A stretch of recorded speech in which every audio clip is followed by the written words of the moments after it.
We are now joined by Noah Fleishman from the Wolfpacker, part of the On3 network, and an amazing run by North Carolina State, of course, Purdue's opponent on Saturday, 6:09 p.m. Eastern time. I guess it's going to be 3 o'clock out in on the desert. But Noah, you have experienced one of the most amazing runs in the history of college basketball. I mean, I understand 1983, NC State, and of course UConn's run a few years ago, but this has been just unreal. And if there's ever been a team that's hot, it's this group. Uh, what has it been like? I mean, you came within free throws against Virginia, being done and doing something else for this next couple of weeks. I know you had work to do, but talk about that and just putting that into perspective of how great that's been. Yeah, it's been kind of a miracle run for them in the sense of if Virginia hits one free throw at the end of that game, they win the game. If they foul NC State, being up three, NC State season's over. But then NC State hits a miracle of a shot to win the game or to send Yeah. it to overtime and then dominate overtime from there. And ever since then, they've been playing really, really good basketball. They beat Duke twice in the last month, including the Elite Eight to get to the Final Yeah. Four. And they're playing the best that they've played all year after they lost 10 of their last 14 coming into the Yeah. postseason. What I mean, was it the I mean, it's easy. It's nothing's easy about trying to put this into words but was there a specific? Was it just getting over the hump, or did you feel all along? I guess is a better question. This team had it in them. I mean, it's an older team. It's got experience, college basketball experience, not necessarily a ton of it together, but talk about that and how that all came to pass. Because yeah, you beat Virginia, but you still had to win. Still had to win a ton of other games to get there. Yeah, they've always had the talent on this team. It's got, of the guys that play, the whole starting five never didn't start their career at NC State. They all came from transfer portal either this year or last year. So they've had the talent to be able to do it. It was just a matter of putting it all together. They brought in, six new faces this year that have played on a consistent basis. And it was just all about making it come together. And they went through a really rough stretch, but I think that rough stretch at the end of the year kind of helped force them to get not get along. They all got along fine, but to kind of Yeah. mesh well on the court together and get it to work. And you know what? I think playing with their backs against the wall made them a dangerous team. They've won 9 games knowing that if they lose, their season's over, and it's what's made them get to this point now. How has Coach Kevin Keats been able to keep all of that? He was on the hot seat. I think that's fair to say, and yet now he is now looked at, which is the craziness of the NCAA tournament. But he is now looked at as certainly as might get a contract, probably get a contract extension. But talk about that and just that instability, and yet somehow it all came together at the right time. Yeah, he's a guy who, yeah, he was coaching for his job in the ACC tournament. I think it's no secret there. They sputtered into the tournament, not really going well, and he was able to get them going, win the ACC tournament, which granted him a 2-year extension automatically just by winning that tournament. But yeah, he's a guy who wasn't going to give up. He talked about his team not quitting on him, and he wasn't going to quit on the team. And that's kind of the thing that's really been the main theme of the whole thing is the players weren't going to quit on him, and they easily could have. They easily could have Yeah. checked out. They were down 12 to Louisville in the first game of the ACC tournament. They could have quit Yeah. right there. They fought through that and ended up winning that game. And then after that, it's kind of just been a fight and a grind to get to this point. But once they reached the NCAA tournament, they looked like a new team, and they've only trailed for 34 minutes of the 165 they've played. Yeah, that I don't think Purdue can say that at this point. Yeah, maybe it can, but it didn't. It did certainly trail against in both of its Sweet 16 games, to say the least. All right, you look at everybody knows about DJ Burns. He's going to be the big from a image standpoint and the great personality he shows. There's a lot more to this team, but start with DJ, just DJ Burns in terms of what he brings, that certain thing that intangible. Obviously, he can do a lot of things with the basketball. His physical size and girth make him special. But what should we know if you're Purdue watching this game about what this guy brings to the table outside of maybe something that we've seen in the tournament? Yeah, he's one of the most unique players, I think, in college basketball because of his size, but yet he has Yeah. the touch of a guard sometimes, the way he can just move around. He doesn't move like a guard, but he can just the touch that he has on the ball. He can basically get the ball, do whatever he wants, whether it's a high hook shot, he can dance around to another big in the post and he can get in there and get a layup. But he can also have a nice fadeaway. And he has hit one 3-pointer this year, his first of his career. He hit it in the ACC tournament, just had to chuck it up with the shot clock expiring and nailed that. So that's the only thing, he can't really do is shoot threes. But when he's inside the arc, he's a dangerous guy. He can get to his spots. He's patient and he presents a lot of challenges that way, especially just outside of just his pure size that he has. Of course, the other DJ Horn's been, playing 33 minutes a game. He has been such a mainstay. He's been so good in the tournament, from what I can gather. But talk about his piece, and then also just the Wolfpack's ability to shoot the basketball on the perimeter seems to be another thing that Purdue will have to be able to slow down if it hopes to get to the national championship game. Yeah, DJ Horn's a kid from Raleigh. He came back, Yeah, came home for his last year, was at Arizona State for the past 2 years. And he's a guy who they brought in to be a scorer, but he wasn't at first. And yeah, he kind of had to grow into that role. And he hit the 6 game stretch early in the year where he was averaging 28.5 points over that time, was shooting lights out from three. In January, he shot, I believe, over 50% from three. So he was just lights out and has been their like the guy to go to when they need a bucket. And when DJ Burns isn't able to get the ball in his hands, they're going to give it to DJ Horn and let him make something happen on the perimeter. And he's a guy who can shoot, but this team can shoot when they're hot, and they're hot right now. They've been a streaky team in that sense, but Michael O'Connell's hit multiple threes, and he's a guy that wasn't really a big scorer in the regular season. And Casey Morsell can do the same. So I mean, their guards can shoot when they're hot. When they're not, it gets to be a pretty ugly offensive game. But so far in the NCAA tournament, they've been able to knock down their shots. they have been doing that at an unbelievable pace.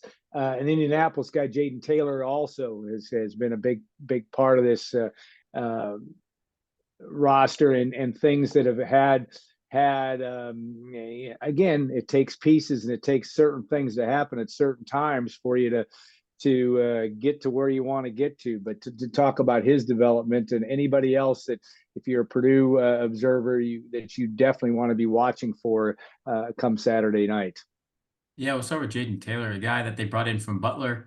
Yeah, He started a lot of the year, but toward the end of the year, they brought him off the bench, and he was really getting going. He was averaging, more than 15 points a game coming off the bench. Seemed like it helped him offensively. He's been a really good defender for them. He's one of their best on-ball defenders that they have on the perimeter, and he's been able to do that well. He's been able to also hit shots, especially in the yeah, NCAA tournament. He had a couple threes that were pretty big against Marquette that helped them get through the Sweet 16. Outside of him, Mohamed Diarra might be the player that flies under the radar for NC yeah, State. He starts at the four, and he can rebound the ball really, really well. I mean, he had 4 straight double doubles before their Elite Eight game against Duke. He's, averaging. He had 100 rebounds in the NCAA tournament so far, and he's just a guy that seems like the ball finds himself. But he's playing through Ramadan too, so we'll see what happens on Saturday. He won't be able to eat or drink before or during the game, so yeah. we'll see if that affects him. But it hasn't throughout the whole postseason, so I don't imagine it will again on this big stage. Yeah, interesting from that standpoint. Always a challenge for the guys that are in that position. It's a team, interestingly, that you've turned the ball over less than your opponents by a good deal this season. You've shot free throws well. What was the problem when you lost? Was it just when you lose 14 games the way you did, and you're on the brink of not even making the tournament? Was it just a case, in your opinion, of melding it all together at the right time? I mean, how do you really encapsulate and obviously playing a great league and play good competition darn near every night. But this is an interesting thing that had to have come together at the right time. We talked about Virginia, but what wasn't working when it didn't work? Yeah, they would go in these shooting droughts where they wouldn't be able to score. They would be prolonged, 4 to 5 minute stretches of no baskets. And that's really what ended up hurting them in these games because they could hang with a lot of these teams in the first half. Duke at home, they had in the first half. Carolina on the road, they were winning at halftime, then missed their first 15 shots the second half and ended up losing in Chapel Hill, which was not a great loss for them. Just just statistically wise. And that's been the biggest change through the postseason. They haven't had these big droughts. They had a couple against Duke where they went 3 minutes without it, but their defense was able to make up for it and keep Duke from scoring two. But that's been the biggest changes. They found ways to score consistently, and it runs through DJ Burns being on the court. He hasn't been in foul trouble too much. He was against Duke a little bit, but they were able to play without him for a while in the first half. Outside of that, they've just been hitting shots. And as easy as it sounds, basketball is a make or miss game, and they've been making more Yeah. than they've been missing so far. Yeah. You look at that, has been impressed. Maybe the Duke game in the Elite Eight, a kind of a quasi. I was driving home from Detroit, so I was listening to it. But the whole notion that you struggle offensively, or you struggle to score points, I should say, in the first half, and then the second half you blow the doors off the game in terms from an offensive standpoint. Was that a microcosm of kind of the not say because you weren't out of the game at the half, but you were behind. You being North Carolina State, but to talk about that and just that game and was there just another light bulb moment where it returned to where it needed to be in the second half? Was it DJ Burns getting the job done at crunch time there? How did that all come to pass? Yeah, they were down 6 at halftime, which was their largest deficit of the postseason at the half. Yeah, The previous was just 1. But yeah, it was DJ Burns. He was out for most of the first half with a couple quick fouls. fouls. He came back in, scored 21 points in the second half, really Yeah, just had his way in the post and just made it happen. They were able to run through that. Once they see him get going, it seems to kind of get infectious and contagious with the rest of the team. And once that happens, they start hitting threes. DJ Horn hit a few threes, and it really broke the game open from there. And after that, once they saw shots fall, and they made a 12-2 run to take the lead, and after that they had the momentum at that point and were able to pull away from Duke. yeah, it does. It does help when you make shots, but Burns also seems to have that. Again, I'm looking at this as how the nation is watching him.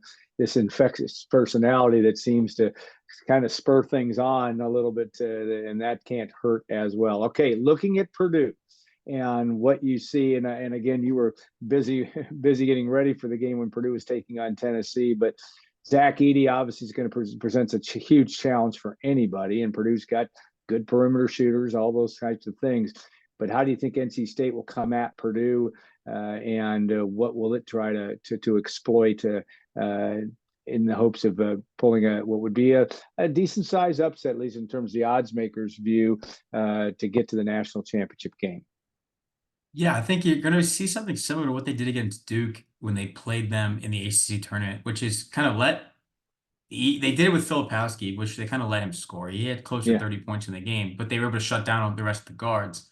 I think a similar approach goes there where you can let Zach Edey score. He's not going to score 60, 70 points in the game, and they're going to try to just eliminate the perimeter shooting, which they did against Duke in both the last 2 times they played them.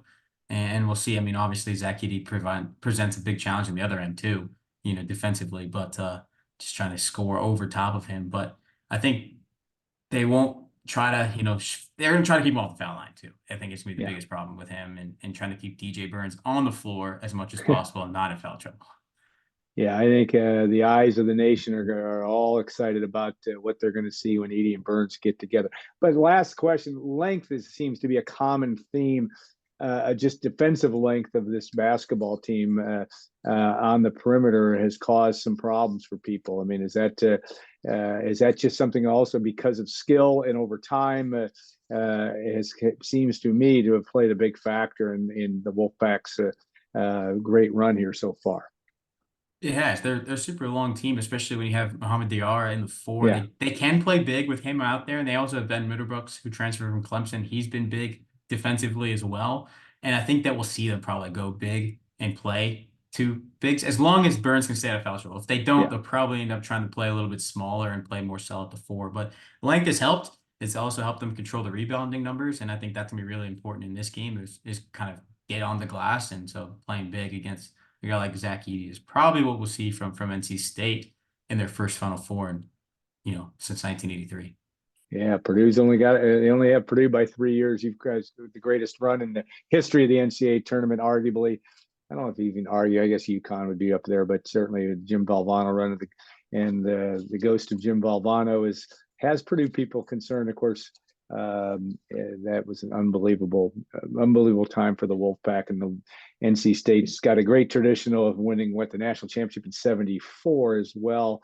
Norm Sloan and David Thompson and Tom Burleson and Monty Tao from Indiana as well. So, and Tim Stoddard from Indiana, as I recall. So they had some great players in those days. Noah, have a great time in Phoenix. So you'll be working hard, I know.